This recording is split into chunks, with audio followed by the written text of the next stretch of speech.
Anecdote, il m'a dit: «Bon bah Thibaut, tu pourras pas être pilote de ligne plus tard». Mon côté un peu en contradiction avec pas mal de choses, à chaque fois qu'on me demandait après ça, qu'est-ce que je voulais faire plus tard, je répondais: «Je vais être pilote de ligne». Bon, j'ai jamais fait pilote de ligne, mais je m'appelle Thibaut Rigaudot, j'ai 34 ans, je suis sportif de haut niveau en paratriathlon. J'ai participé aux Jeux paralympiques de Tokyo et aux Jeux paralympiques de Paris où, avec mon guide Cyril Viennot, on a terminé vice-champion paralympique.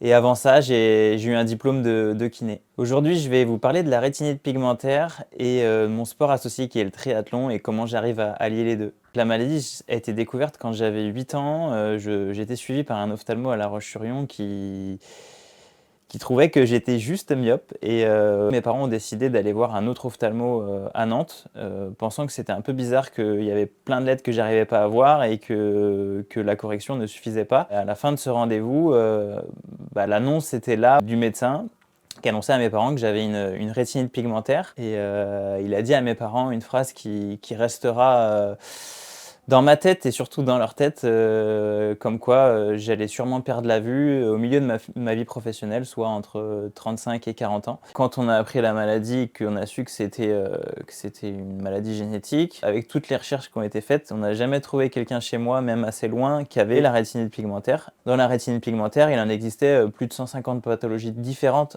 au sein de la rétinite pigmentaire. Il y a des personnes qui voient bien, des personnes qui voient pas, mais aussi des personnes qui voient pas bien. Donc là, des fois, quand on dit à quelqu'un je suis malvoyant, tu vois rien du coup. Il n'y a pas de distinction, les gens ne connaissent pas la malvoyance. De plus en plus, j'ai des parents qui m'écrivent sur les réseaux qui ont des enfants qui ont cette pathologie-là.